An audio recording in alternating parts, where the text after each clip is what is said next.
Gravar, que eu também vou começar a gravar aqui. Gravação iniciada, presidente.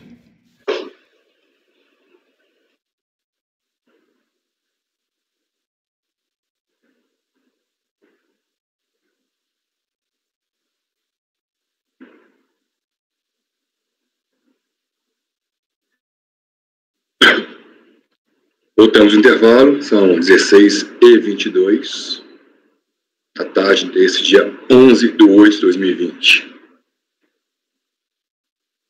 Paramos no item 51, então vamos recomeçar a partir do item 52.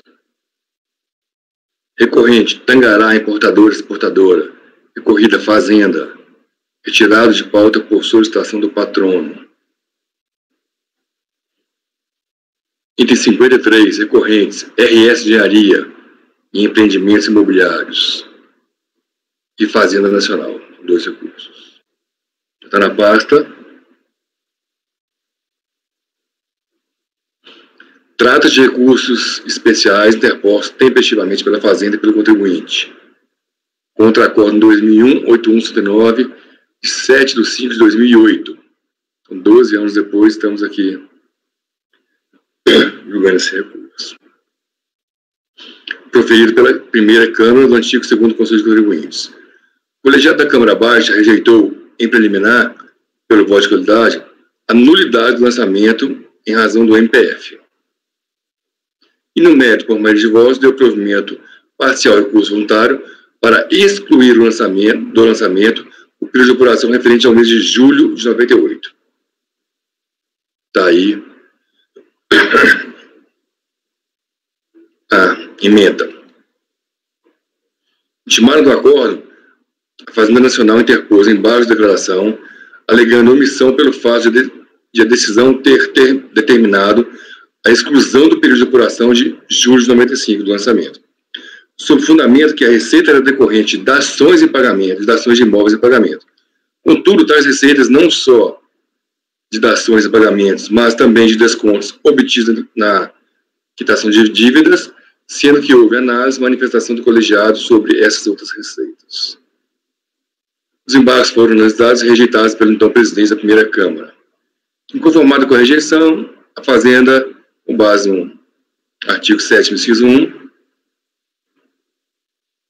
interpôs recurso especial, alegando que a decisão contrariou o artigo 3º, caput da 9718, a MP 12.12/95 e suas edições, bem como os artigos 995 e 998 do Código Civil, na época o Código Civil antigo, de 1916.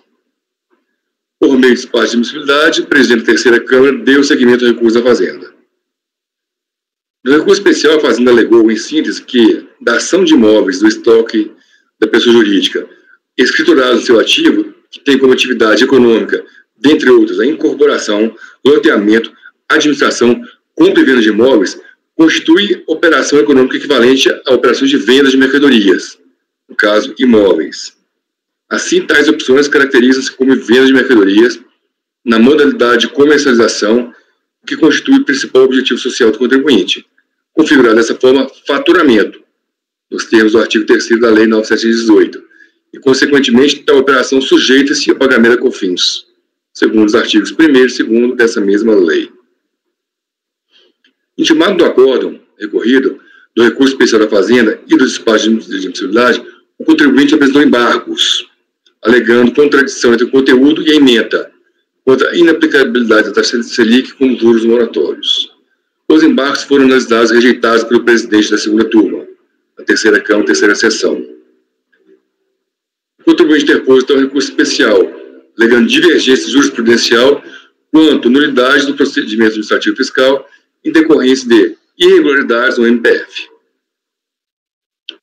Em seu recurso voluntário, alegou, em síntese, que o procedimento fiscal não cumpriu o disposto na portaria da Secretaria da Receita Federal, número 12.6599. Foi emitido um MPF autorizando apenas a fiscalização do IRPJ, de 98 a 98. Vencido o prazo para execução, foi dado ciência de um MPF complementar, alterando apenas o supervisor.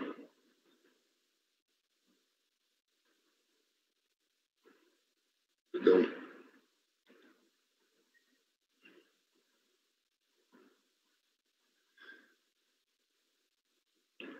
Foi emitido um MPF autorizando a fiscalização de RPJ, acertei aqui a data. Vencido o prazo para execução, foi dado ciência um MPF complementar, alterando apenas o supervisor, sem se referir a novo prazo para execução. Novamente vencido, o prazo de execução foi notificado de um novo MPF, autorizando a fiscalização do RPJ, incluindo como verificação obrigatória todos os valores declarados e recolhidos referentes aos tributos e contribuições administrados pela Receita Federal do Brasil. Contudo, apesar de ser facultada a emissão de novo MPF, teria que ser indicado outro auditor responsável, conforme exigia aquela portaria. Como foi indicado o mesmo auditor nos MPF anteriores, o auto de infração foi lavado por pessoa incompetente. O presidente da terceira Câmara negou o seguimento do recurso especial do contribuinte. Notificado esse espaço, o contribuinte interpôs agravo. Analisado agravo, o contribuinte acolheu e determinou o seguimento do recurso especial. Os autos foram devolvidos para a terceira turma da Câmara Superior para o julgamento dos recursos. Tanto a Fazenda como o contribuinte apresentaram contra-razões. A Fazenda requeriu em preliminar o não conhecimento do recurso do contribuinte, sob o argumento de similitude fática entre o acordo recorrido para a diga. E no mérito, manutenção da decisão recorrida, sob o argumento que o MPF é dispensável na realização do procedimento fiscal, não se podendo falar em nulidade. Já o contribuinte requeriu a manutenção do acordo recorrido na parte que lhe foi favorável, pelos próprios fundamentos. Inciso ao relatório. Eu estou conhecendo o recurso, apesar de eu ter não conhecido no meu primeiro despacho, eu estou acolhendo a fundamentação do agravo, e com a fundamentação do agravo eu estou conhecendo o recurso. Doutor Luiz? Presidente, o senhor poderia me informar o número do paradigma? Porque é o seguinte, geralmente esses paradigmas apresentados com MPF são de processo previdenciário, e o processo previdenciário tinha outra normatização de MPF diferente dos fazendários. Se for previdenciário, eu gostaria de discutir. Se for um paradigma que trata de tributos da antiga Receita Federal, não. Então, se tiver o número, eu agradeço. Tá, vou ter que entrar aqui no processo, porque o da Fazenda foi contra o... Foi por... Tá, estou procurando também. Pela antiga contrariedade à lei da Fazenda e o do contribuinte, não. Até porque não era previsto. Vou ter que procurar aqui. RS.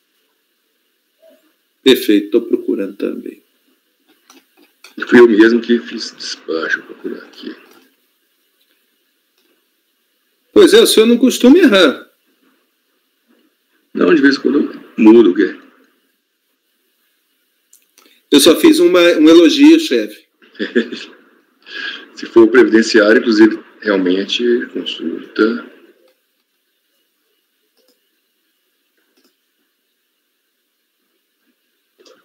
O doutor Luiz? Sim?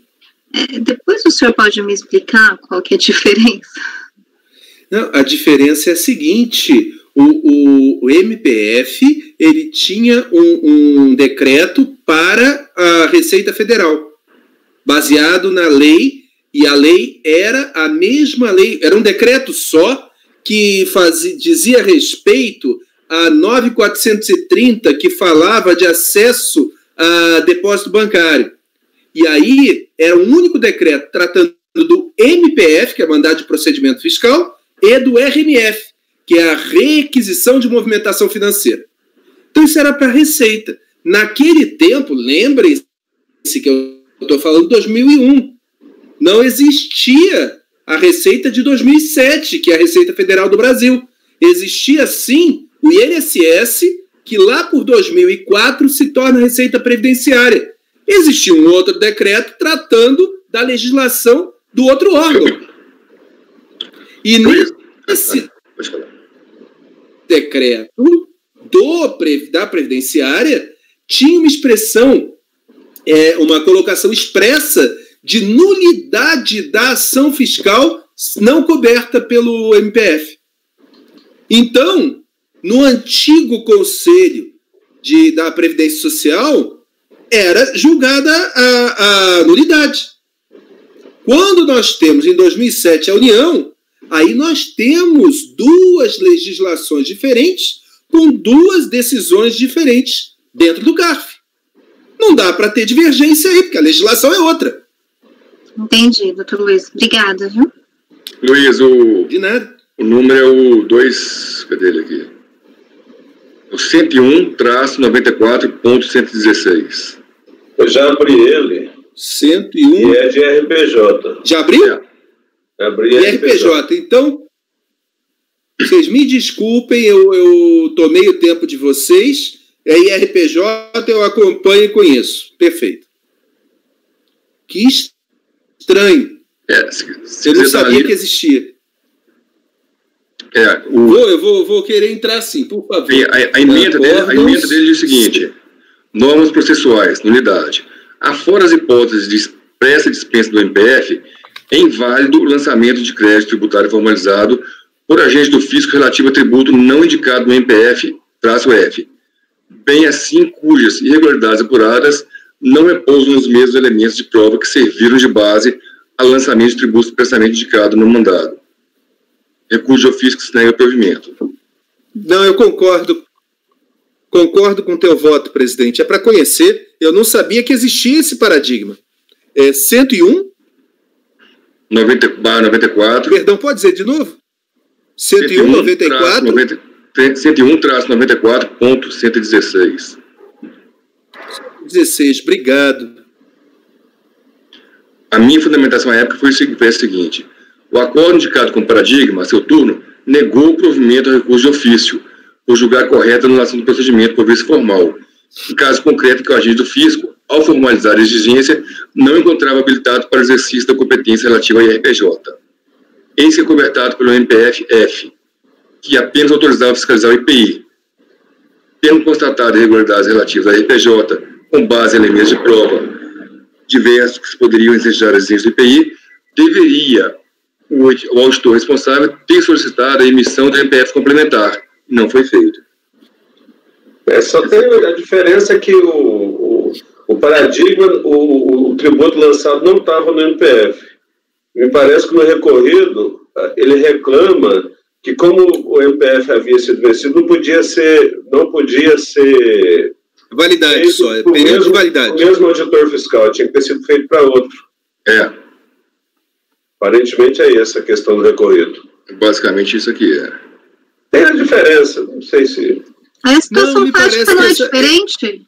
Não, olha, tem uma diferença, mas não é essencial. Nos dois casos, não tinha um MPF dizendo pode fiscalizar hoje esse tributo. É porque no acordo recorrido ele bateu bem nas normas lá da Receita, falando que o auditor fiscal, pelo menos do novo MPF, não poderia ser o mesmo do aquele MPF extinto. Depois de fazer a leitura do agravo, eu concordei com o agravo. É porque o MPF tinha sido vencido e tinha norma que se houvesse vencimento do MPF, o novo MPF não podia ser dado para o mesmo auditor fiscal. E foi dado o mesmo auditor fiscal. Parece que é isso, né, Rodrigo? O acordo recorrido. A portaria, eles alegam a portaria da Receita Federal, antiga Secretaria da Receita Federal. É a portaria 1265. Então vamos ao voto. Então estou conhecendo o recurso, né? Eu exposto aqui já. A Fazenda questionou a exclusão das receitas decorrentes da operação de dação de imóveis. Eu vou começar pelo outro, apesar de estar em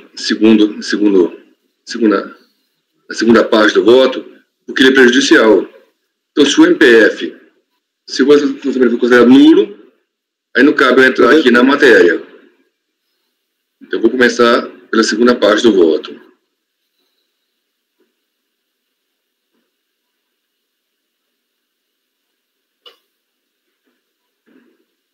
Espera aqui.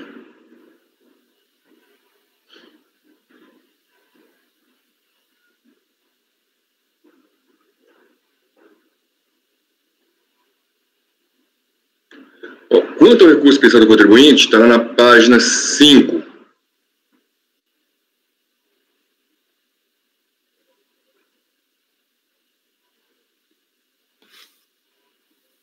Na página 5.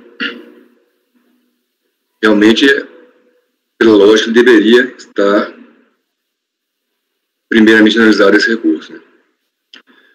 Quanto ao recurso especial do contribuinte, a matéria litígio restringe-se à nulidade do lançamento, sob o argumento que o MPF foi remetido para o mesmo auditor fiscal, indicado no mandado original, contrariando a portaria 1265.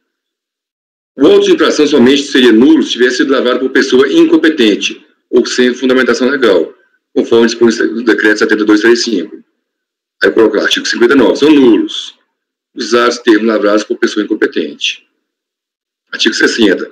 As irregularidades, incorreções e omissões diferentes das referidas no artigo anterior não importarão nulidade, serão sanadas quando resultarem prejuízo para o sujeito passivo, salvo se esse lhes houver dado causa, ou quando não influíram na solução do litígio. No presente caso, a audição de discussão foi levada para o auditor fiscal da Receita Federal, servidor competente para exercer fiscalizações externas de pessoas jurídicas, e, se constatar as faltas na apuração do cumprimento de obrigações tributárias por parte da fiscalizada, tem competência legal para sua lavratura, com o objetivo de constituir o crédito tributário por meio do lançamento de ofício. No seu exame, verificamos que todos os requisitos estabelecidos no artigo 142 do CTN e no artigo 10 do decreto 7235, PAF, foram observados. A motivação e as infrações imputadas, que foram imputadas ao contribuinte, a motivação e as infrações que foram imputadas ao contribuinte, imputadas a mais aqui, que foram imputadas ao contribuinte, estão indicadas no auto de infração e nos demonstrativos de apuração da contribuição. A fundamentação da exigência da contribuição, da multa e dos juros consta na descrição dos fatos e enquadramento legal no auto de infração. Quanto ao MPF, tem tripla função.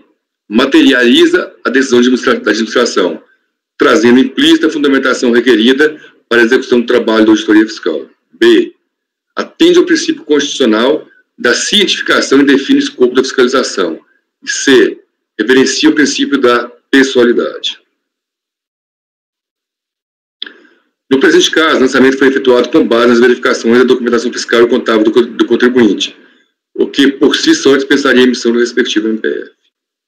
Questões ligadas ao descumprimento do escopo do MPF, inclusive do prazo, prorrogações e indicação de outro auditor fiscal, ainda que comprovadas, devem ser resolvidas no âmbito do processo administrativo disciplinar e não tem condão de tornar nulo o lançamento tributário, que atendeu todos os requisitos do CTN e do PAF. Além disso, os instrumentos de controle administrativo, como o MPF, criado por portaria, não se pode sobrepor ao Código Tributário Nacional, que determina a realização do lançamento, que é vinculado e obrigatório. Assim, na hora de se falar em nulidade do lançamento. Esse é o voto, então eu estou negando o provimento do recurso especial do contribuinte. Não tem uma súmula sobre o assunto, presidente? Não. Essa súmula não passou. Não, eu acho que o doutor Jorge está se referindo à súmula CARF número 33, não é? Que fala alguma coisa sobre o MPF. A súmula da não nulidade por algum erro no MPF, ela não passou. A súmula não tem, Vanessa? Ela veio nos 3 ou 4 últimos plenos. Não, mas tem uma outra também, presidente, que discutem essa questão do MPF. Deixa eu só buscar. Não, mas daí a súmula 33, Vanessa, ela fala que a declaração entregue após o início do procedimento fiscal não produz quaisquer efeitos sobre o lançamento de ofício. Acho que não é essa, né? Não, aí a discussão é se essa declaração entregue após o início, a gente verifica, pelo menos, né, tem essa opção, verifica o MPF, se o MPF contemplava ou não aquele tributo. Mas acho que não é o seguinte, se algum vício no MPF anula ou não a auto-infração. Esse caso que a gente está jogando, né? Isso. Eu tô colocando, não existe súmula nesse sentido. A única súmula que se refere a mandado de procedimento fiscal é a 111 e que trata apenas daquela autorização para reexame de período anteriormente fiscalizado pelo delegado. Não passou, nunca passou. Nunca passou. Então, estou negando o provimento do recurso do contribuinte. Engraçado que a gente nega por unanimidade na maioria das turmas e não passa a súmula. Voto com o relator, presidente. Doutora Tatiana. Bom, aqui, a meu sentir, é aplicação. A gente tem que observar a portaria 1265, né, que trata de MPF à época. O MPF, o primeiro MPF, realmente ficou atestado que se extinguiu, né, porque tanto que passou o prazo de validade do primeiro MPF. O artigo 16, o parágrafo único da portaria 265, que ele fala? Na emissão do novo MPF de que trata este artigo, não poderá ser indicado o mesmo auditor fiscal da Receita Federal responsável pela execução do mandato extinto. Então, ao meu ver, por isso que no acordo recorrido, eles observaram, né, muito bem essa portaria. Então, e essa portaria, a meu ver, ela é literal, né? Como foi assinado pelo mesmo auditor fiscal do MPF já extinto, porque passou a validade, eu peço vênia ao presidente, eu dou provimento do recurso do contribuinte. Só que o acordo recorrido, doutora Tatiana, ele não observa. Ele afastou isso aí. Isso, na verdade, então, desculpa, é verdade, Andrada, eu anotei errado aqui. Eu peço vênia ao presidente, porque é a mesma situação, e eu abro divergência. Doutor Luiz? Presidente, eu não deixo de observar também a portaria, mas entendo que não há nenhuma determinação na portaria de nulidade do lançamento. Essa portaria, ela tem um objetivo de regular a relação entre os auditores e o órgão, não entre os auditores e o contribuinte.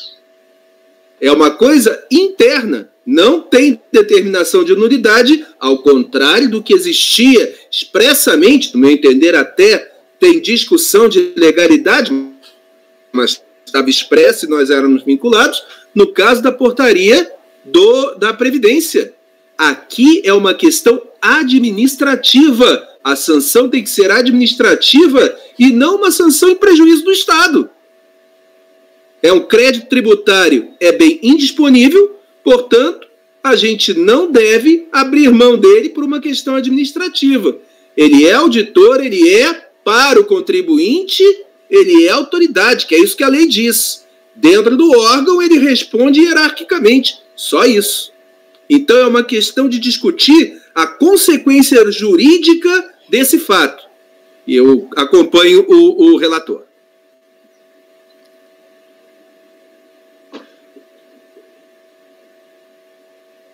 Doutor Garcia? Com o relator. Doutor Jorge? Acompanho o relator, só vou colocar, presidente, corroborando o que o doutor Luiz disse, que justamente o objetivo desse mandato de segurança, além de ser uma questão interna, foi dar transparência, porque antigamente tinha problemas os auditores irem por conta própria, fazerem o lançamento, sem ter nenhuma indicativo, uma questão até de autoritarismo. Isso criou... Então, essa relação interna foi para dar mais transparência. Além disso, essa portaria faz com que o contribuinte possa acessar via internet o número do mandado de procedimento para saber se aquele fiscal que está fiscalizando ele é fiscal e não um bandido, como tinha em muitos casos. Então, o objetivo é resguardar mais o contribuinte que o fisco. Porque, como disse o doutor Luiz, a relação do MPF, a portaria, é uma questão de competência para não ter dentro de uma divisão de fiscalização qualquer auditor e fazer qualquer coisa, para racionalizar a atividade fiscalizatória. Só para corroborar nesse sentido, eu acompanho o relator, presidente.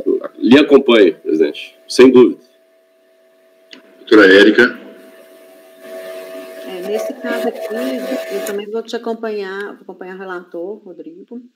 Também doutora Érica, parece que fez algum barulho aí, parece. Aqui. Melhorou? Melhorou. O Rodrigo, aqui, analisando aqui esse processo, Eu entendo também que não há nulidade do MPF, não. Eu te acompanho. Doutora Vanessa. Presidente, com a devida vênia ao voto do senhor, né, eu vou acompanhar a divergência. Inclusive, eu estava vendo um acórdão aqui em que a gente tratou da questão da espontaneidade, mas acabou se analisando a questão do MPF, né, que eu fui a relatora, acabei ficando vencida, mas justamente a gente não discorda que o MPF é um instrumento de controle, da fiscalização, que dá essa delimitação, enfim, né, o que a gente discorda são os efeitos de eventuais equívocos ou, enfim, erros no MPF, né, que ele não fica só interno, mas ele acaba maculando também o lançamento. Tanto que a própria emissão do MPF, ela exclui a espontaneidade, né. Então, nesse sentido, eu acompanho a divergência. Como eu disse no voto, o objetivo é transparência e nem existe mais MPF. Acabou há muito tempo. Presidente, só um adendo. O MPF não exclui a espontaneidade, é o termo de início de ação fiscal. É o termo de início de ação fiscal. Com base no MPF, mas não é o MPF. O MPF é estranho ao direito tributário. Só essa observação. O primeiro ato do auditor fiscal ao cientificar o contribuinte. Então, por maioria de votos, negou-se provimento ao recurso especial do contribuinte, vencidas as conselheiras Tatiana e Érica. Agora vamos ao recurso da Fazenda. Não, Vanessa. Tatiana, então, retificando, foi negado provimento ao recurso especial do contribuinte, vencidas as conselheiras Tatiana e Vanessa, por maioria de votos. Vamos agora ao recurso especial da Fazenda. Agora voltamos ao início do voto. Esse recurso especial, a Fazenda Nacional questiona a exclusão das receitas decorrentes da operação de dação em imóveis, escriturados no artigo circulante da pessoa jurídica, em pagamento de dívidas de terceiros. Vale lembrar que esse voto é idêntico com outro voto anterior. O outro não tinha o MPF. O outro só tratava dessa parte da ação em pagamento. Eu nem coloquei o número dele aqui, não. Mas é do mesmo contribuinte, só que é PIS, isso aqui é COFINS. 8244, presidente. E o voto é semelhante, se não é igual. Então a Fazenda está questionando a exclusão desses imóveis do artigo circulante. Na data dos fatos geradores, objeto parte do lançamento e litígio nesta recursal, em 31/7/98, vigia a Lei 9.718, que assim dispõe sobre a COFINS. É só uma competência que a Fazenda está discutindo. Então, aqui eu transcrevo o artigo 1º, 2º e 3º da 9.718. Já o Código de Processo Civil, de 1916, que era vigente à época, tem um capítulo que fala da ação em pagamento. Artigo 995 fala: o credor pode consentir em receber coisa que não seja dinheiro, em substituição da prestação que lhe era devida. Artigo 996. Determinado o preço da coisa, da dação em pagamento, as relações entre as partes regular-se-á pelas normas do contrato de compra e venda. Se for título de crédito, a coisa dada em pagamento, transferência por outra exceção, que não é o caso. Se o credor for evicto da coisa recebida em pagamento, restabelece-se a obrigação primitiva. O importante é que considera-se um contrato de compra e venda. Do conteúdo desses dispositivos legais, depreendemos que, na dação em pagamento, há uma alienação onerosa de bens que, por disposição legal, é regulada pelas regras de compra e venda. A diferença é que, no faturamento de mercadoria, com emissão de nota fiscal ou fatura, o pagamento, se à vista, é feito mediante dinheiro em espécie, cheque ou transferência bancária. Se a prazo, mediante emissão de duplicata e posterior liquidação desta. Enquanto que, na dação em pagamento, é feito mediante contra-escritura. Mediante ou contra-escritura. A mercadoria vendida, imóvel, é paga mediante extinção da dívida do vendedor com o adquirente. No presente caso, trata-se de contribuinte que tem atividade econômica, dentre outros, a compra e venda de imóveis, incorporação e construção de imóveis, destinados à venda, conforme consta no artigo 4º do seu Estatuto Social, cópia às folhas 939. Também, conforme demonstrado nos autos, o contribuinte deu imóveis escriturados no seu ativo circulante em dação em pagamento da dívida com terceiro. Então, também teve imóvel do ativo circulante. Assim, as operações de dação de imóveis produzidos para venda ou adquiridos para revenda em pagamento de dívidas com terceiros, de fato, constituem operações de vendas de mercadorias.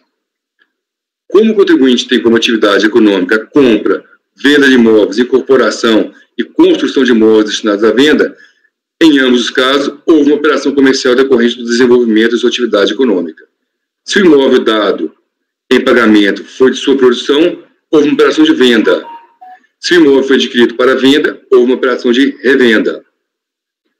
Levando-se em conta que os imóveis dados em pagamento das dívidas foram decorrentes das atividades econômicas desenvolvidas pelo contribuinte, os ingressos vinculados a essa operação, ainda que decorrentes de redução do seu passivo, integra a receita bruta operacional e, consequentemente, a base de cálculo da COFINS, nos termos dos artigos 1º, 2º e 3º da Lei 9.718, citados e transcritos anteriormente. Doutor Andrada.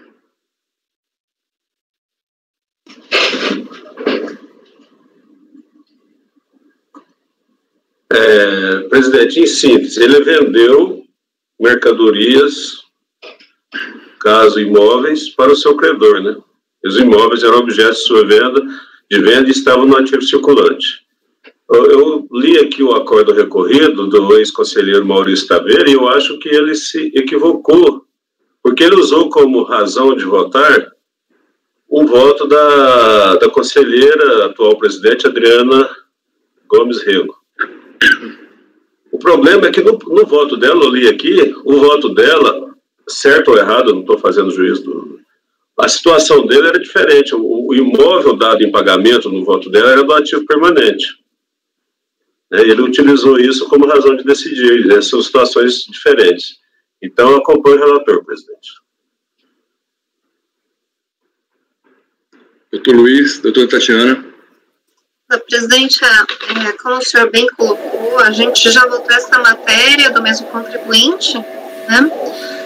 Eu considero o Instituto da Dação em Pagamento diferente de um Instituto de Compra e Venda de Imóvel, né? Inclusive em respeito ao próprio Código Civil.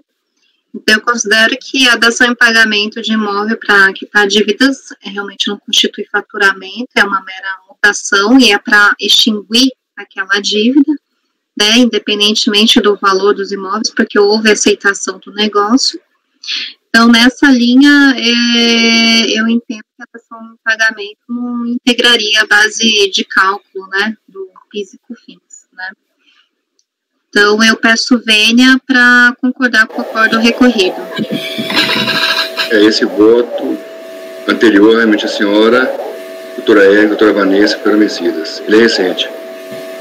Você já está na turma, se não me engano. Doutor Luiz.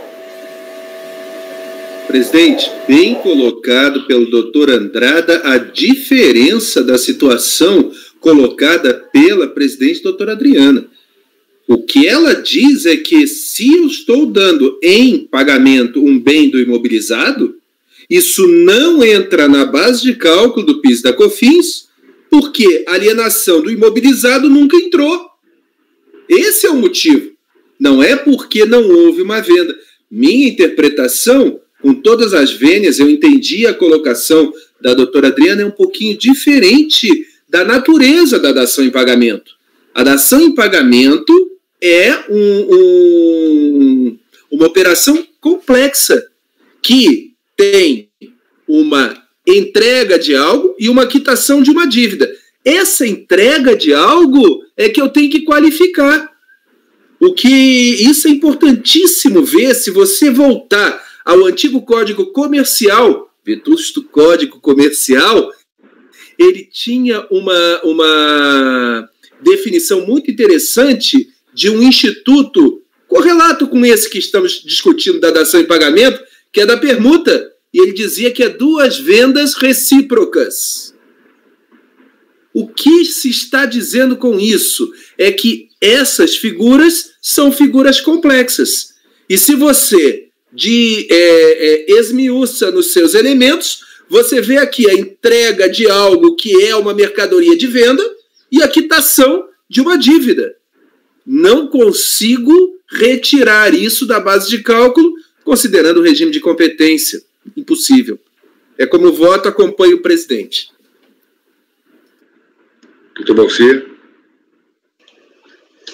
Eu voto por 2 motivos. O primeiro motivo, que está escriturado no seu ativo circulante.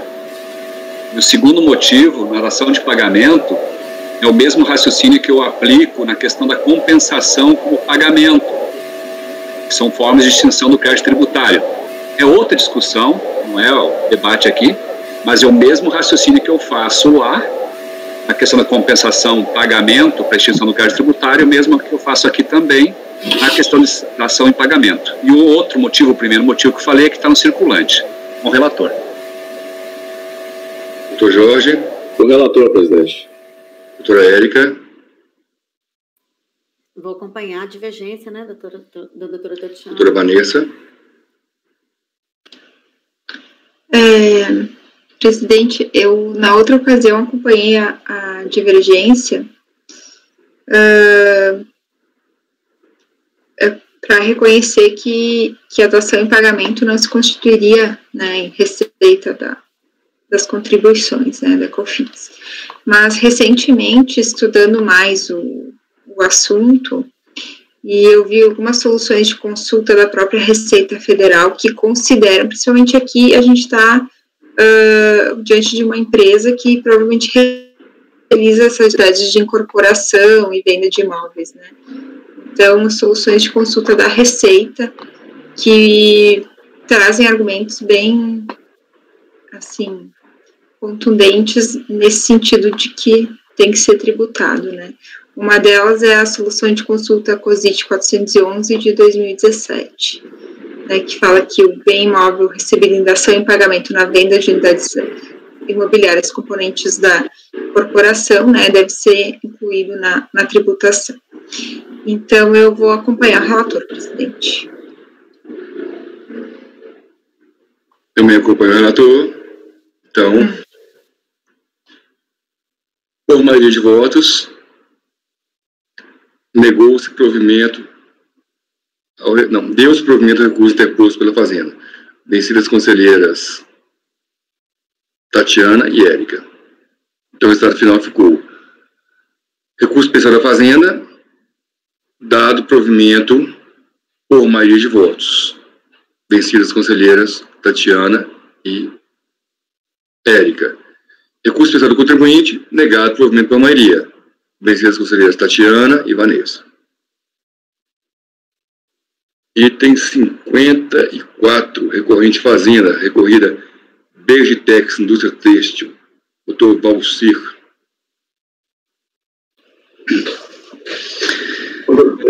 Posso falar um detalhe aqui? Sim, pode. Eu acho que esse lançamento é superior, doutor Valcir. Será?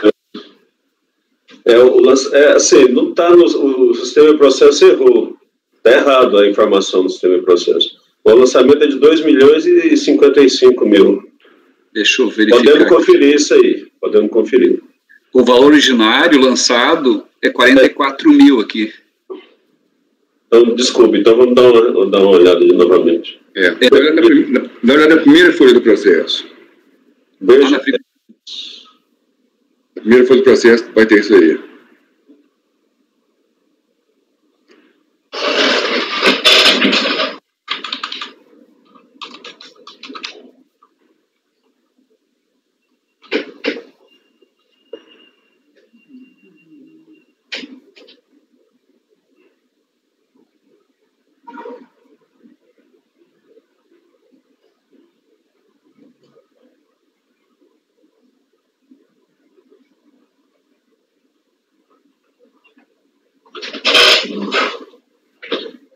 Presidente, relatório do acordo de impugnação.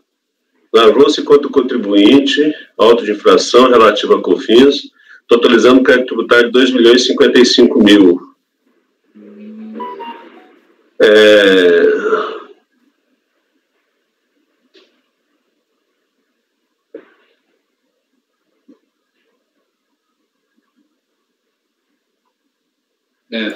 O relatório da DRJ é 2.055.467,59. Presidente, é que esse processo ele foi reconstituído.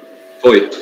Aí não tem esse termo que você está se referindo ao início do processo. Não tem.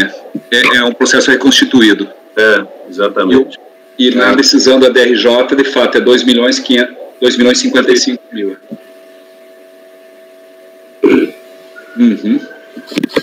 Retirada de pauta, né? Então, o item 54 foi retirado de pauta por superar o valor permitido para julgamento em portaria do CARF. E no e-processo, a informação está 44.000 apenas,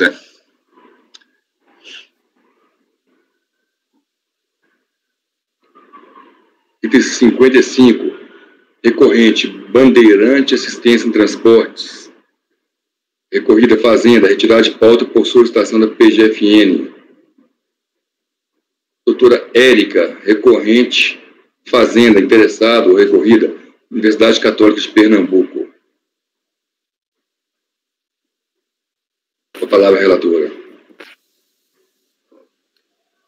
Então, vamos lá. É o recurso especial da Fazenda, contra a foto 3801-004-749. Decisão que, por maioria dos votos, deu provimento ao recurso voluntário do contribuinte e reconheceu o direito da restituição de COFINS recolhidas no período de 1 do Código de 99. O Érica está baixo. Está baixo. Não estou conseguindo entender. Então, vamos lá. Vê se agora melhorou. Agora sim. Então, trate de recurso especial interposto pela Fazenda, quanto a COD 3801-004-749, de 11 de dezembro de 2014, que decisão por maioria dos votos deu provimento ao recurso voluntário do contribuinte e reconheceu o direito de restituição dos da COFINS recolhida no período de 1 de 4 de 1999 a 30 de 9 de 99. Aí segue a ementa aqui, né? Entidades de fins filantrópicos mantidas sua isenção de direito, impossibilidade de necessidade de ato declaratório de isenção, instituição de educação e isenção, né? Instituição de educação e isenção receita de atividades próprias. A discussão dos presentes autos tem origem no pedido de restituição de contribuição para o financiamento da Seguridade Social relativo ao período de 1 de 4 de 99 a 30 de 9 de 99. Consta do termo da intimação fiscal que é interessado fornecida pelo Conselho de Assistência Social conforme determina isso.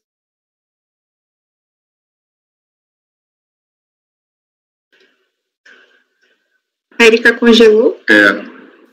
Você perdeu o sinal, Érica. Vai ter que sair e entrar de novo. Ou então, é só desligar e ligar a câmera de novo também. Tenta fazer isso. Acho que ela não está nem ouvindo, presidente. Normalmente, quando acontece isso, você escuta, mas... Acho que ela saiu.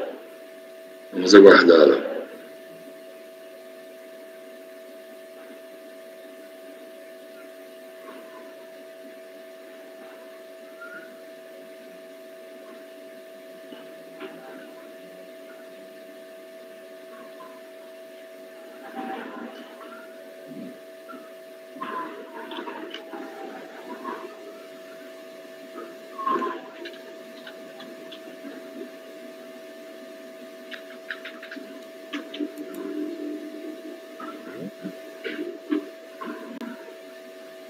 Eu caí. Voltou.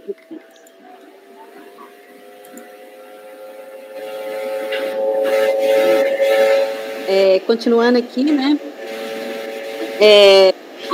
A entidade apresentou várias representações, né? Desculpa, tem uma... E a alegação de que ela é mantida pelo CETEC.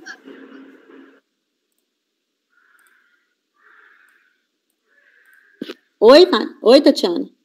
Não, desculpa, aqui estava muito barulho, eu não estava escutando você. Tá, então com a palavra a doutora Érica. A petição da entidade faz várias alegações relacionadas à condição de entidade mantida pelo CETEC e os fatos positivos legais que envolvem essas sociedades no decorrer do tempo. Não bastante as justificativas dos documentos apresentados, o fisco constatou que a Universidade Católica não possui ato declaratório de reconhecimento de isenção emitido pelo Ministério da Previdência, conforme solicitado na folha 107. Dessa forma, conclui que a Universidade Católica não atende os parágrafos 1º e 2º do artigo 55 da Lei 8.212, informando ainda que a mesa já foi atuada pela Previdência Social, hoje Secretaria da Receita Federal. Conforme o despacho decisório, o pedido de restituição foi indeferido pelo fato da contribuinte não atender os requisitos do artigo 55 da Lei 8.212. Né? Vou resumir aqui, né?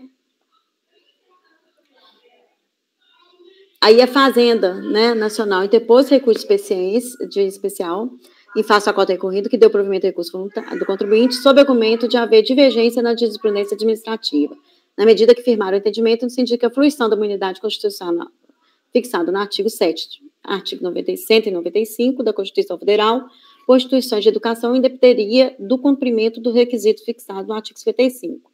Para comprovar a divergência, foi apresentado os paradigmas tal, ambos dispostos na sua integralidade. Recurso especial da Fazenda foi admitido, conforme template do despacho folha 282 a 284. Por ter entendido que o desfile jurisprudencial é evidente, pois o acordo recorrido firmou o entendimento de que o aproveitamento da imunidade por entidades educacionais não estaria condicionado ao cumprimento das exigências fixadas no artigo 55. O contribuinte apresentou contra-razões pelo não provimento, do recurso da Fazenda. Esse recurso, né, ele está de volta aqui em decorrência a um despacho de devolução de folha 309, né, em que, considerando, né, o recurso extraordinário, né, 566-622, como ele foi, agora, né, na verdade, ele tem um embargo de declaração, né, nesse recurso, mas a Câmara entendeu que o processo já tinha sido encerrado, né, o despacho de devolução tinha sido encerrado, então ele volta esse processo para julgamento. Então, a questão aqui é a questão da constitucionalidade do artigo 55 da Lei 8.212. Do mérito. A divergência suscitada pela Fazenda Nacional de respeito à fruição da imunidade constitucional, fixada no parágrafo 7 do artigo 195 da Constituição Federal, por instituições de educação, e que essa imunidade dependeria do cumprimento de requisito do artigo 55 da Lei 8.212. Como dito no relatório, em sessão do dia 7 de julho de 2007, o presente processo foi retirado de pauta, através do despacho 307, em atendimento à petição do STF 6.604 de 2017, nos autos do RS 566-222, que suspende, nos termos do artigo 1035 do CPC, o curso dos processos que vincule o tema ali tratado, propondo encaminhamento dos presentes autos ao CEGEP, terceira turma da Câmara Superior, para sobrestamento. No entanto, o processo retorna ao julgamento conforme o despacho de devolução, considerado que o recurso extraordinário 566-622, que tinha como objeto o gozo da imunidade das contribuições sociais previsto no artigo 195, parágrafo 7, né, da Constituição Federal, com o artigo 55 da Lei 8.212, na redação em que este possuía, após o acréscimo da Lei 9.529, teve seu julgamento final. Ocorre que, analisando o andamento do recurso extraordinário 566-222, verifique que no dia 15 de maio de 2020, a Sociedade Beneficente de Parobé peticionou embargo de declaração conforme o andamento abaixo. Aí eu coloquei o andamento aqui desse processo. Né? Diante desses fatos, indago a esse colegiado, que seria o caso de ainda atender a petição do STF, né, 6.044, que pediu o sobrestamento, né, dos julgamentos, porque, na verdade, aqui eu entendo que esse despacho de devolução, ele foi até errôneo, porque ainda não foi transitado e julgado o recurso, né? E essa petição ainda está valendo. Ou, considerando a repercussão geral, né, da matéria do presente recurso, com decisão favorável ao contribuinte, não transitar de julgado, diante da ausência de previsão do regimento interno desse tribunal, aplicar o artigo 15 do CPC, né, para sobrestar, ou julgar o presente processo. Então, eu fiquei na dúvida, né, quando eu coloquei esse processo em pauta, porque tem ainda essa petição, e não foi transitado e julgado o recurso especial. Acho que o doutor Luiz até acompanhou muito esse caso aqui na sua época, né, na segunda sessão, né, Então, assim, eu entendo que ainda não foi transitado julgado, então que a petição ainda está valendo, né? Não sei se é o caso pedir Posso falar? Eu acho que a discussão aqui, se ela diz respeito a matéria que seria passível de embargos. Aí, como não tem mais a possibilidade de embargo sobre tais matérias, aí seria possível analisar. Foi essa a análise que a assessoria técnica jurídica da presidência fez, e esse é o motivo da devolução dos autos. Aconteceu na segunda sessão toda. O presidente também acompanhou essa análise. Foi isso, não foi, presidente? Exatamente, Posso falar, presidente, até se não, para ajudar nessa questão. Até um outro ponto é que o mérito já é questão de súmula. Doutor Luiz e doutor Jorge, autorização isso, tá? Doutor Luiz e doutor Jorge pedindo a palavra. Não, eu só ia fazer observação, presidente, que o artigo 55 da Lei 8.212, ele versa sobre entidade beneficente de assistência social, né? Aqui a gente está tratando de entidade educacional. Não sei se a doutora Érica analisou sobre esse prisma. Né? Sim, é educacional. Quando foi retirado de pauta, a ideia justamente é essa. Mas esses processos todos voltaram à pauta. Para mim, não precisava nem ter retirado a época, mas foi retirado. A segunda sessão retornou toda. Não, na época tinha-se a discussão porque houve um ofício do STF pedindo isso, né? Foi feita um sobrestamento. Mas com base no 55, eu estou lendo aqui o ofício que transcreveu. Isso.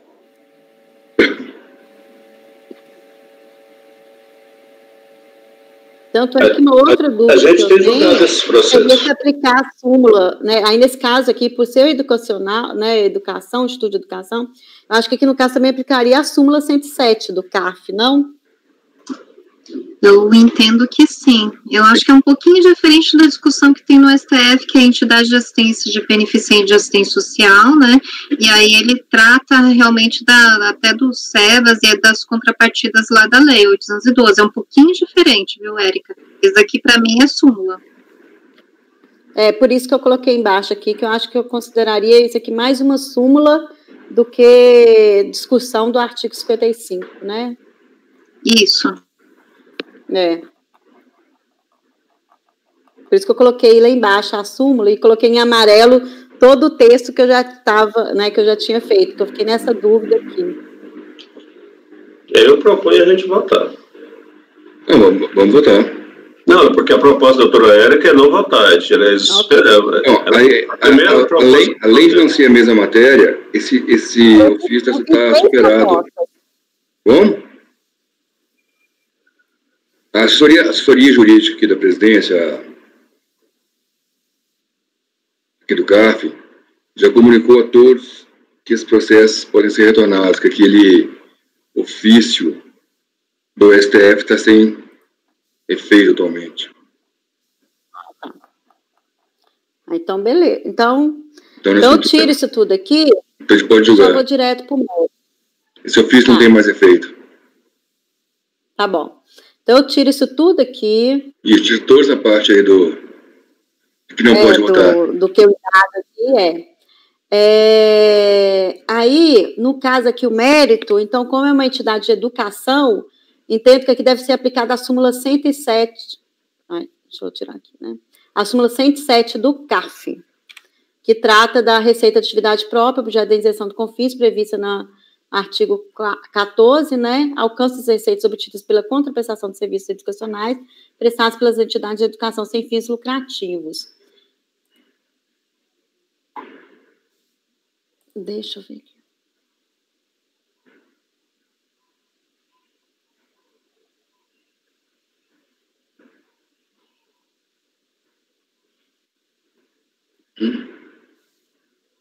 E no caso aqui, porque aqui estão pedindo também a documentação, né? Só que eu acho que aqui a documentação é um ato declaratório do INSS.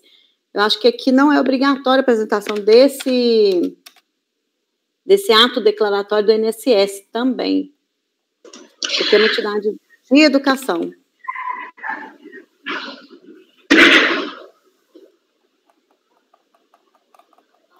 Então, no caso aqui, eu estou negando o provimento ao recurso especial da Fazenda.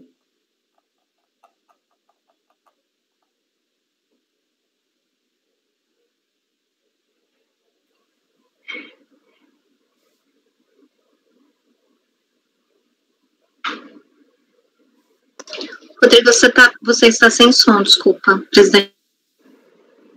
A Lúcia também. Estou voltando ao voto aqui. Que nem toda entidade educacional é beneficente, né? Mas ela pode querer ser, ela pode suprir os requisitos. Aí aqui você não tem que analisar se supriu ou não.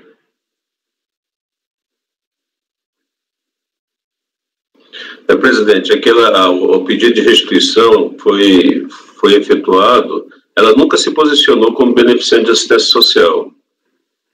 Aí essa confusão ocorreu durante as instâncias de julgamento. Mas, na verdade, ela nunca pediu como instituição beneficiante de assistência social. Ela pediu como instituição de educação sem fins lucrativos. Então, provavelmente aplica a súmula, né? Aí com o voto da doutora Érica. Aí eu acompanho a relatora, apesar de não concordar com a concessão dessa isenção, entendo que ela seria indevida, assim, do ponto de vista político, na minha opinião, mas a lei existe e tem a súmula do CARF e do decisão do Supremo, né? Acompanho a relatora, presidente. Doutora Tatiana. Realmente, acho que a Universidade Católica de Pernambuco, brevemente vendo assim por cima o estatuto, realmente é uma instituição de educação, né? Não é uma instituição de beneficência, então realmente acho que nem tem a discussão do artigo 55 da Lei 812 e da sua inconstitucionalidade, né? Então eu aplico também a súmula e eu acompanho a relatora. Doutor Luiz. Acompanho a relatora, presidente. Doutor Balcia. Com a relatora. Doutor Jorge. Só um instante, só analisar aqui o artigo 14, você tem, não fala isenção, né, presidente? Isenção. Unidade do artigo 197 da Constituição, se não me engano. Eu acompanho as observações do doutor André, que na verdade o que fala a súmula, ela fala que sem fins lucrativos. Aí teria que, não acho que não foi objeto do lançamento, mas teria que analisar se houve distribuição de lucro, se aí já acaba com a natureza de sem fins lucrativos. Mas essa hipótese eu acho que não está claro, então acompanha a relatora, presidente, com base na súmula. Eu tinha um voto bem diferente na Câmara Superior, acabei cedendo por a súmula também. Para mim, no meu voto antigo, teria sim que atender os requisitos do artigo 95 da Constituição e do artigo... 14 do CTN. Não, da 812. Exato. Era também a minha posição anterior, né? São 5 incisos da Lei 812 que se coloca o artigo e ela teria que cumprir 5 incisos. Aí a discussão de um inciso só foi para o Supremo. Como só um inciso foi para o Supremo, então estavam sobrestados todos os julgamentos em relação a isso. Mas tem agora o resultado do Supremo, tem também a nossa súmula. Hoje eu voto com a relatora. Eu também voto com a relatora, presidente. Assaltei a doutora Vanessa, viu? Não é porque eu não gosto da senhora, não, é porque eu fico curioso. Vanessa, não é pessoal, ele fez comigo também. Tá virando machismo isso, hein? Isso. Então o resultado final é por unanimidade de votos. Negou-se provimento ao recurso especial da Fazenda. Doutora Vanessa, item 57, recorrente Fazenda Recorrida Sulclean Serviço de Segurança.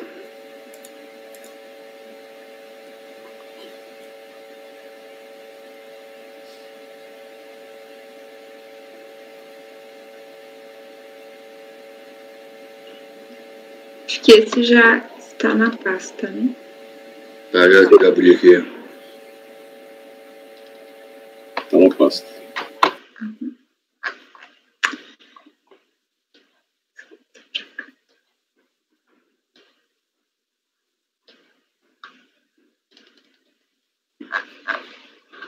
Então, aqui, no item 57, trata-se de recurso especial de divergência interposto pela Fazenda Nacional, buscando a reforma do Acórdão 30.01.000.057, que deu provimento ao recurso voluntário, com ementa nos seguintes termos. Princípio da verdade material, comprovação das alegações. Quando são trazidas ao processo provas robustas do que é alegado pelo contribuinte, deve-se reformar a decisão do Tribunal ACO em respeito ao princípio da verdade material. Por meio de embargos de declaração, a Fazenda alegou existir omissão no julgado quanto aos artigos 16, parágrafos 4º e 5º e 17, ambos do Decreto 70.235 e 72, pois não haveria justificativa para o afastamento da sua aplicação. Os aclaratórios foram rejeitados, conforme despacho de 29 de 8 de 2019, pois a decisão recorrida fundamentou a aceitação da prova em momento intempestivo, né, no princípio da verdade material, e entendendo como suficiente esse fundamento, tornar-se-ia, então, deficiente a abordagem de outras alegações. Na sequência, a Fazenda Nacional interpôs recurso especial de divergência, quanto à possibilidade de conhecimento de provas após a impugnação, sem o atendimento aos requisitos do artigo 16, parágrafo 4º do Decreto 70.235. Para comprovar a divergência, trouxe os acórdãos ABIL 01.002.890 e 3403.002.156. Foi dado seguimento ao apelo especial da Fazenda, conforme despacho de dezembro de 2019, que reconheceu como atendidos os requisitos, né, da divergência quanto ao tema preclusão e verdade material. Não houve apresentação de contrarrazões, é o relatório. Posso ir ao voto? Isso, eu voto. Então, admissibilidade, o recurso especial da Fazenda é tempestivo e atende aos requisitos, né, do artigo 67 do ICARF, então deve ser conhecido. No mérito, a Fazenda Nacional intenta reverter a decisão do colegiado ACO no acolhimento das provas apresentadas em sede de recurso voluntário, com fulcro no princípio da verdade material. O processo teve origem em declaração de compensação eletrônica transmitida pelo contribuinte, buscando a compensação de débito próprio com crédito de COFINS, código 2172, recolhida indevidamente mediante DARF, referente ao período de apuração de 2 de 2004. Na análise da DECOMP em despacho decisório, a DRF não homologou a compensação declarada em razão da inexistência do crédito informado. Corrigir aqui. Declarada. Posto que o DARF não foi localizado nos sistemas da Receita. Na decisão da manifestação de inconformidade, a DRJ reconheceu que a discussão dá-se em torno de questão de fato. Não se confirmou nos sistemas da Receita a existência do crédito oferecido, uma vez que não foi localizado o DARF informado na DECOMP. No entanto, não acolheu a alegação do contribuinte de que o pagamento que originou o crédito pleiteado foi informado com o código 2172, quando o valor foi, na verdade, recolhido com o código 5856, por entender que as informações relativas à origem do crédito declarado na DECOMP devem ser retificadas antes de qualquer apreciação do pedido da Receita Federal, não sendo válida a alteração no juízo administrativo. Então, o contribuinte ele havia esclarecido que ele indicou o código DARF errado, trouxe essa informação, mas a DRJ não acolheu por entender que deveria ter sido feita a retificação antes mesmo do despacho decisório, né? Em sede de recurso voluntário, com base no princípio da verdade material, o colegiado acolheu os documentos trazidos pela empresa para comprovar o recolhimento da COFINS a maior, com o código 5856, nos seguintes termos. Então, a discussão cinge-se a uma questão de fato. A recorrente alega que errou ao preencher o PERDCOMP, colocando o código de Receita 2172, quando o correto seria 5856. a cópia do comprovante de arrecadação apresentado junto ao recurso voluntário. No momento certo de se trazer aos autos documentação que comprove as alegações do contribuinte na apresentação da manifestação de inconformidade. Entretanto, apesar de a prova ter sido trazida ao processo em um momento tardio, eu entendo que ela pode ser aceita em respeito ao período da verdade material. Assim, trata-se, então, de um documento que comprova cabalmente a discussão trazida aos autos, o erro no preenchimento, né, do código DARF que deu origem ao crédito, quando indicou na DECOMP. Comprovado o recolhimento ao maior, deve ser reconhecido o direito à compensação. Portanto, eu entendo que a pretensão da Fazenda não merece prosperar, né, que tem que ser mantido o acórdão recorrido. Então, aqui eu faço toda aquela fundamentação sobre a questão da apresentação das provas, que a manifestação de inconformidade aqui instaura o litígio, enfim, e trago as exceções, né, do parágrafo 4º do artigo 16 do decreto. Entendo que, nesse caso, a situação se enquadra na linha C, que trata da destinação dos documentos para contraportados ou razões posteriormente trazidos aos autos, como no caso em análise, comprovante de pagamento veio para demonstrar a indicação do código equivocado do DARF e o efetivo recolhimento ao maior, né. Então, aqui eu estou negando o provimento ao recurso especial da Fazenda Nacional.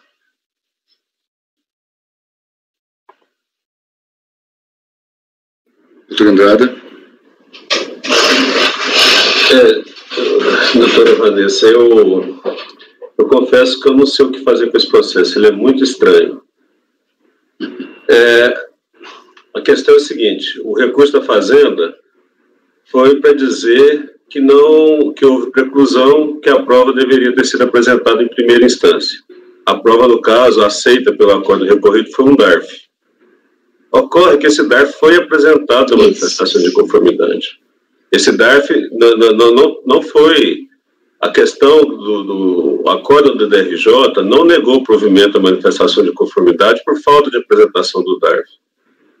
Ele apresentou porque entendeu que não estava comprovado. A simples apresentação do DARF, inclusive a DRJ se prendeu numa formalidade que é a retificação da DCTF, da DECOMP e do próprio DARF, porque esse DARF supostamente comprovaria recolhimento a maior de COFINS, mas ele foi recolhido com o código 58 e 56, que eu nem sei o que é, mas não é COFINS. Ou seja, ele queria restituição de COFINS, apresentou um DARF, na DECOMP dele apresentou um DARF no valor tal, que é o que ele recolheu de fato, só que o código 58 e 56.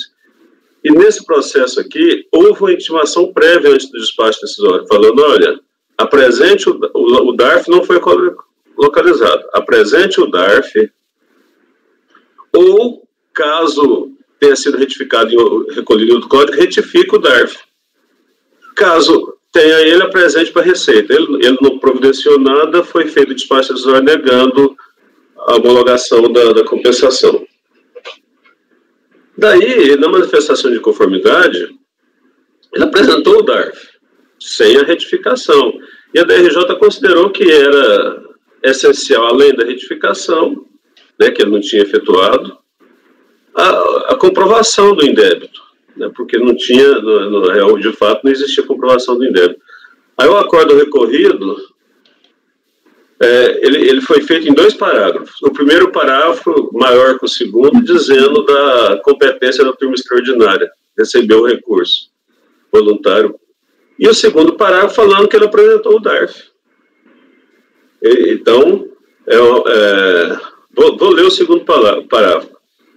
A discussão, sim, isso é uma questão de fato. A recorrente alega que errou ao preencher o perder conta colocando o código de receita 2172, quando o correto seria 58 e 56.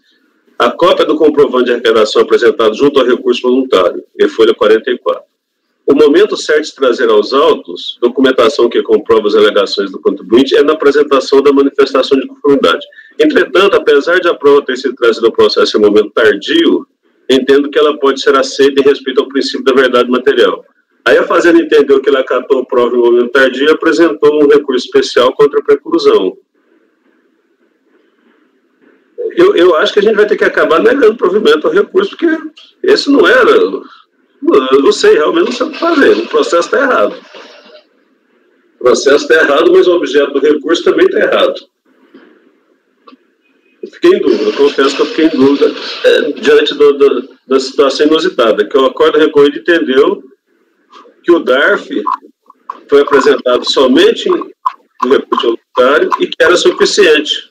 Ou seja, comprova o que o contribuinte vinha alegando. Na verdade, não comprova.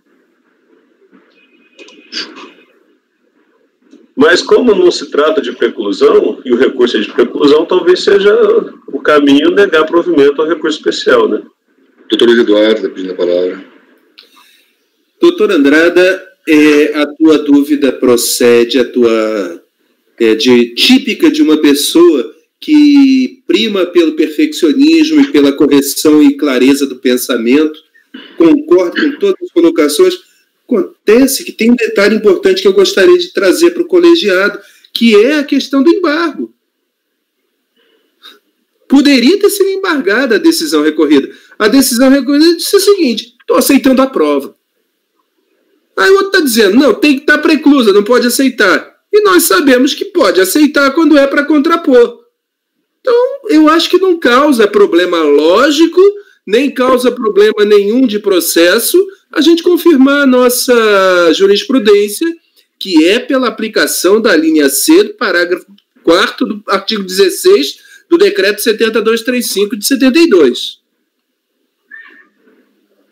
Penso que foi assim que trilhou a conselheira doutora Vanessa, e já que eu estou com a palavra, eu aproveito para dizer, doutora Vanessa, eu só não concordo com as colocações de flexibilizar o Código Tributário, o Código do Processo Administrativo Fiscal. Eu até acho que a maioria aplica rigidamente o parágrafo 4º do artigo 16.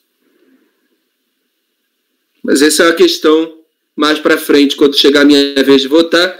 Eu só queria intervir que não dá problema se a gente reiterar nossa jurisprudência aqui, que já é o voto da doutora Vanessa, relatora, e que parece que é o voto que o senhor entabulou. Talvez seja o caso de não conhecer o recurso, né? Porque, na verdade, o documento não foi apresentado para contrapor provas. Não é a aplicação do artigo 16, parágrafo 4º. Se você interpretar que ele simplesmente aceitou aquela prova inicial, seria não conhecer. Se você interpretar que ele olhou o conjunto probatório e fez referência ao DARF dizendo que está aprovado, aí seria. Então, na dúvida, eu geralmente conheço. Presidente, posso fazer um esclarecimento? O efeito de não conhecer e negar é o mesmo. Então, não prejudica o direito de defesa das partes. Sim, doutora Vanessa quer fazer esclarecimento. Tá. A partir das colocações do doutor Andrada, que foram dúvidas que me surgiram também quando eu redigi o voto, e das colocações do doutor Luiz, né?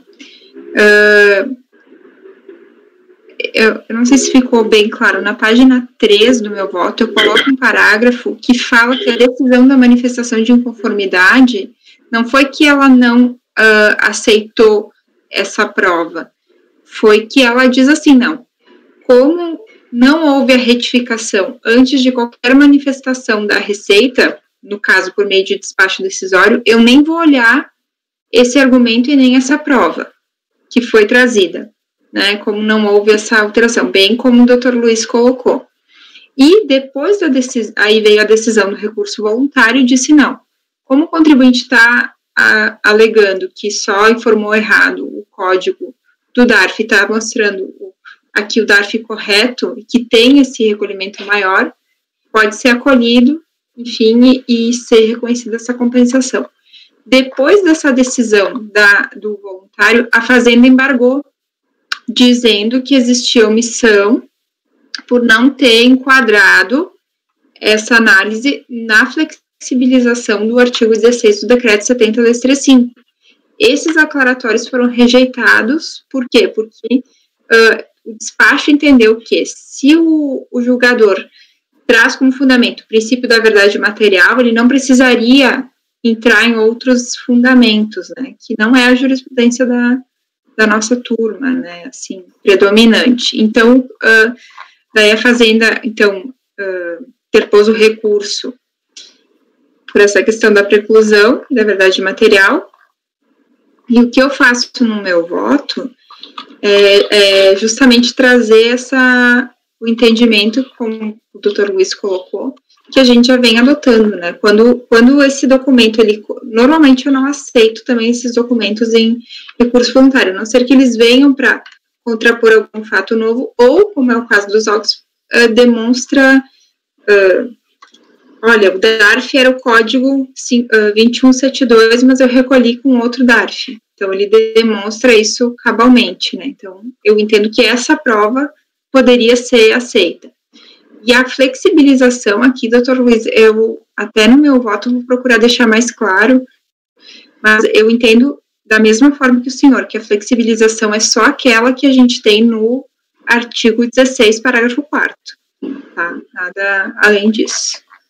Então, só para fazer esses esclarecimentos, mas é um processo bem interessante, né, André? É difícil. Então, depois desse debate, eu vou acompanhar a relatora, presidente, muito complicado. Os recursos mal encaminhados, né? Doutor Tatiana. Bom, gostaria de parabenizar a conselheira Vanessa, né, e eu acompanho a relatora. Doutor Luiz. Eu reitero aqui a parabenização à conselheira. O processo é complexo porque houve caminhos tortuosos. Eu lhe pergunto, doutora Vanessa, a senhora vai manter o parágrafo e a referência à doutrina da doutora Maria Tereza e doutor Marcos Vinícius no seu voto? Essa doutrina Sim. Eu geralmente adoto. Uhum. Tá, então eu gostaria de votar pelas conclusões. Tá. Perfeito. Doutor Garcia? Vanessa, no último parágrafo, antes do dispositivo, você salienta que é a exceção prevista no artigo 16, parágrafo 4º, linha C do decreto. Está bem claro, com a relatora. Doutor Jorge? Voto pelas conclusões, também pela mesma razão do Dr. Luiz, essa citação da doutora Maria Tereza e do outro coautor. Doutora Érica? Eu voto com a relatora, Vanessa, acompanhando. Doutora Andrada, querendo falar? É só para concluir pelas conclusões também, presidente. Se eu não concordo integralmente com essa posição aí citada aí, não. A flexibilização. É a posição que eu também tenho. Então, pelas conclusões. Vocês preferem que eu retire isso do voto? É isso? Longe de mim. A senhora pode citar que os conselheiros que votaram pelas conclusões não concordam com essa flexibilização. Vou citar isso. Deixa eu citar. Doutora Érica? Já votei, acompanhei a relatora. Também estou votando pelas conclusões. Como o doutor Jorge da doutora Maria Tereza, o coautor. Então, por unanimidade de votos, negou-se o provimento de recurso especial interposto pela Fazenda. Os conselheiros Andrada, Luiz, Valcir, Jorge e Rodrigo votaram pelas conclusões.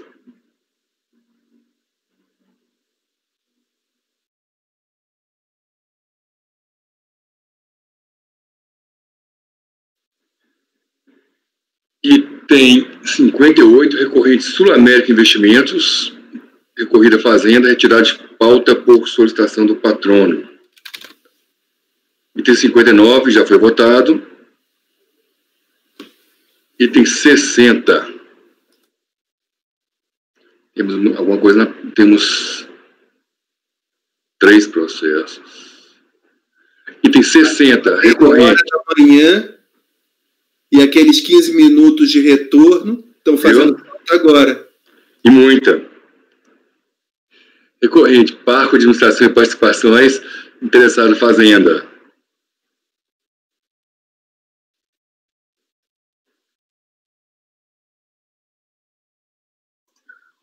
Desculpa, o processo já está na caixa, tá?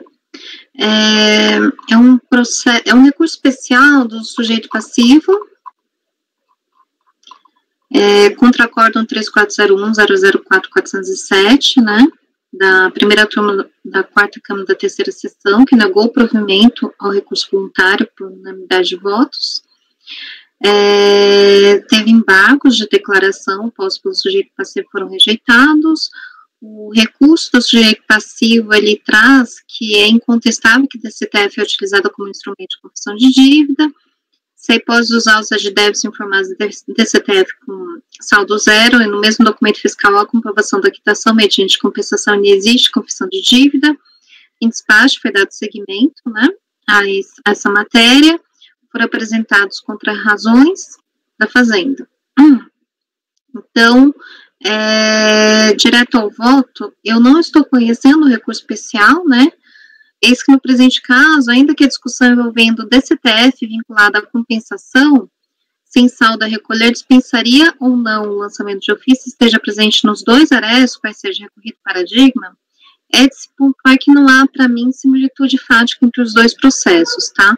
Digo isso porque da leitura do voto recorrido, vê-se que em várias particularidades os autos influenciaram meu sentido ou direcionamento pela dispensa do lançamento de ofício, independentemente de essa conselheira, tal como votou no acordo do paradigma, entender que a DCTF dispensaria o lançamento de ofício. No presente processo, tem-se que as compensações declaradas em DCTF, remetendo a créditos prêmio de IPI de terceiros fundados em decisão judicial precária, na qual houve posterior desistência e julgamento desfavorável, tendo a empresa obstado judicialmente a cobrança de um processo e depois inserido todos os débitos em programa de parcelamento, desejando agora restituir o valor das parcelas pagas. Vê-se que o fato de os créditos serem precários também foram considerados na ementa, né? Então eu trago aqui a ementa, falando que a exigência de valores dos débitos declarados em DCTF, indicando compensação com créditos judiciais precários de terceiros relativos a crédito prêmio de IPI, dispensa a formalização de lançamento de ofício por já estar confessado o débito. O acordo paradigma não tratou dos mesmos fatos, tanto que consignou a seguinte ementa, né? É lícito o lançamento de ofício para constituir o crédito tributário devido à Fazenda, quando os débitos declarados em DCTF foram vinculados às compensações informadas pelo declarante sem saldo a recolher. Então, por ter algumas particularidades que eu entendo que são essenciais, né, que foram essenciais para aquele direcionamento e que não reflete a mesma situação tratada no acordo paradigma, eu não estou conhecendo o recurso especial do contribuinte.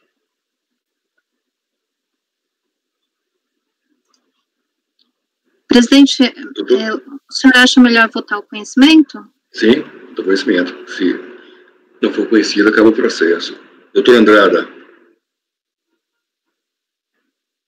Presidente, eu estava até um pouco distraído. A hora que a doutora Tatiana relatou, eu lembrei que eu tinha um processo idêntico, a mesma discussão, só que ele não foi incluído em pauta por ser superior a 1 milhão. Eu fui recuperar o voto, eu também votei pelo não conhecimento. Eu fiz um voto mais longo, mas com a mesma conclusão da doutora Tatiana. As situações fáticas realmente são diferentes, né? Nos paradigmas não tem aquela discussão de crédito prêmio de IPI, e depois entrar com parcelamento, né, com pedido de parcelamento, que é o caso do presente processo. Ele primeiro fez compensação com crédito prêmio de IPI, depois ele desistiu, confessou o débito em parcelamento, depois ele queria a restituição dos valores pagos no parcelamento. Isso não tem, essa discussão não tem nos paradigmas. Então, concordo com a doutora Tatiana, por negar, não conhecer do recurso especial do contribuinte. Doutor Luiz. Presidente, eu concordo que existem diferenças, mas eu não vejo que essas diferenças invalidem a divergência jurisprudencial, porque de um lado alguém disse, olha, se está declarado na DCTF, não pode lançar. E o outro diz, se está declarado na DCTF, pode. O motivo pelo qual o crédito não foi admitido, esse é um detalhe que é um detalhe diferente no paradigma e no recorrido, mas que me pareceu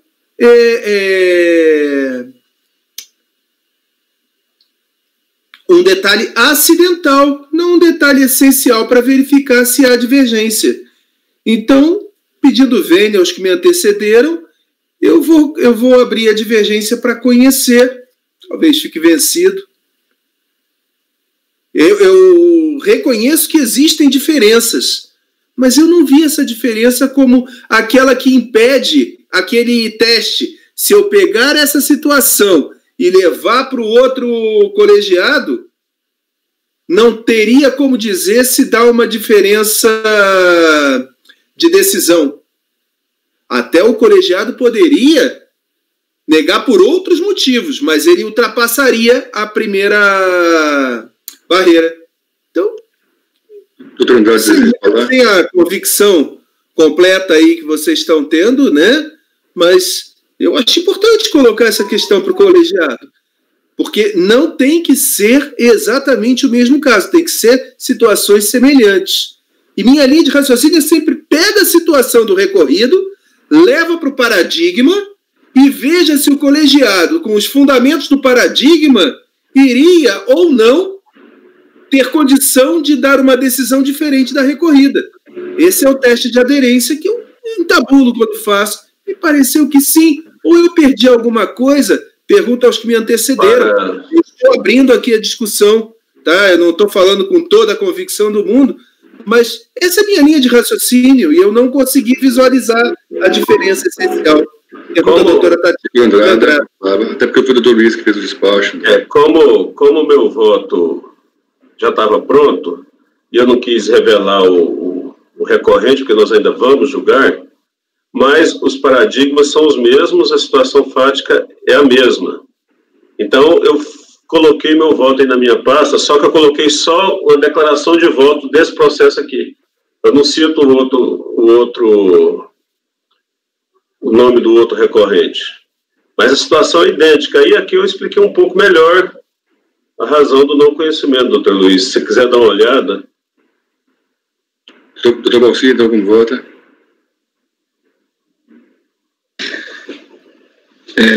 Com a relatora. Pelo não conhecimento. Acompanhe a relatora, presidente, pelo não conhecimento. Doutora Érica. Acompanhe a relatora, não conhecimento. Doutora Vanessa. Voto, doutora Amanda, foi bem esclarecedor. Também acompanhe a relatora pelo não conhecimento, presidente.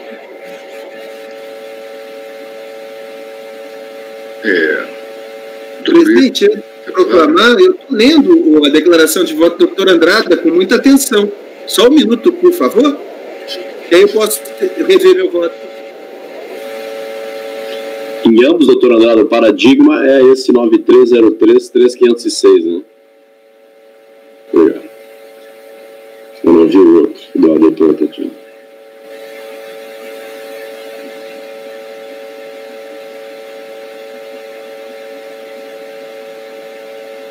Às 16 horas tem que dar um intervalo. Tem que dar mais um intervalo.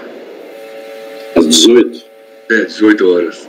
Presidente, eu refaço meu voto e acompanho a relatora. Fica não conhecido por unanimidade. O pessoal lá vai embora. Então, eu estou votando com a relatora. Então, por unanimidade de voto, não se conheceu do recurso especial do contribuinte. Esse por o item 60. Item 61, recorrente, mercantil regional de tratores. Interessado em fazenda. A chave está com o senhor, presidente. O 61 e 62. Esse aqui, se não me engano, é bem tranquilo.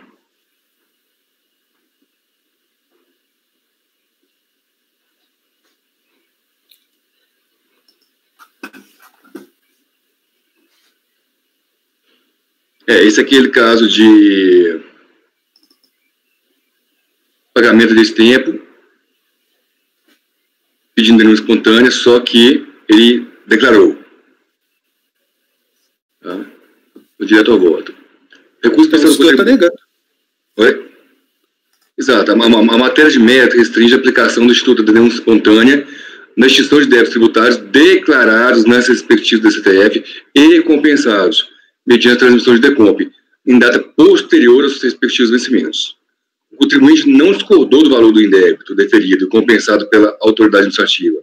nos termos dessa parte decisória. Sua discordância limita-se à exigência de multa de mora sobre débitos compensados, mediante a transição de decomp em datas posteriores aos respectivos vencimentos.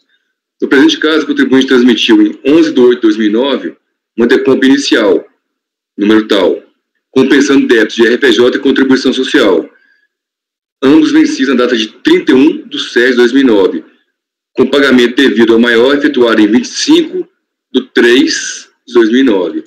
Como o decomp foi transmitido depois do vencimento dos débitos compensados, na sua homologação, a autoridade administrativa cobrou também o valor da respectiva multa de mora. No entendimento do contribuinte, a compensação dos referidos débitos tributários, mediante transmissão espontânea da decomp, antes de qualquer ação do fisco, afastou a aplicação da multa moratória, pelo fato de ter ocorrido denúncia espontânea, nos termos do artigo 138 do CTN. Aí eu transcrevo mais algumas partes da lei, dos votos, e concluo que a extinção de débitos tributários depois da data de vencimentos, mediante pagamento à vista ou compensação via decomp, sujeita o contribuinte ao pagamento da multa moratória, nos termos do artigo CTN 161. Também coloquei a jurisprudência dos tribunais superiores, em que não cabe denúncia espontânea, que é aquele que a gente segue aqui. Só cabe denúncia espontânea se não houver, se a transmissão for concomitante ou posterior ao pagamento. Então, eu nego o provimento do recurso do contribuinte. Doutor Andrada. Com relator. Doutora Tatiana. Bom, já é matéria conhecida, presidente. Eu considero que a compensação está entre as modalidades lá de extinção, então, eu aqui para pagamento, então eu peço VN e abro divergência. Doutor Luiz. Com o relator. Doutor Balcia. Com divergência. Doutor Jorge. Com o relator, presidente. Doutora Érica. Com a divergência.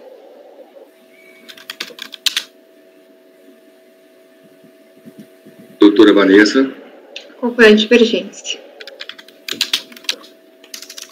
Também estou acompanhando o relator. Então, pelo voto de qualidade, negou-se provimento ao recurso especial interposto pela contribuinte. Vou ver se o outro aqui é igual, 62. 62 é idêntico, presidente. Idêntico, né? Idêntico, só tem uma outra competência de compensação. Alguém muda o voto? Não. Então, também o item 62 foi negado o provimento pelo voto de qualidade. Vencidos, conselheiro, no anterior eu não falei os vencidos. Vou voltar, item 61. Recorrente mercantil, recorrida à fazenda. Foi negado o provimento ao recurso pelo voto de qualidade. Vencidos, conselheiros Tatiana, Érica, Vanessa e Valcir. E o item 62, também recorrente mercantil regional de tratores, interessado fazenda. O resultado é negado provimento pelo voto de qualidade. Vencidos conselheiros Tatiana, Érica, Vanessa e Valcir. Alguma dúvida? Com isso a gente encerra a pauta. Faltam 4 minutos para 18 horas. Teria que dar um intervalo, começa outra gravação. Isso não já vai... fizemos a metade da pauta, presidente. Então a gente está voltando no tempo, só que está tendo resistências. Vamos parar a gravação, presidente. Para a gravação aqui. Fabimar pode parar também.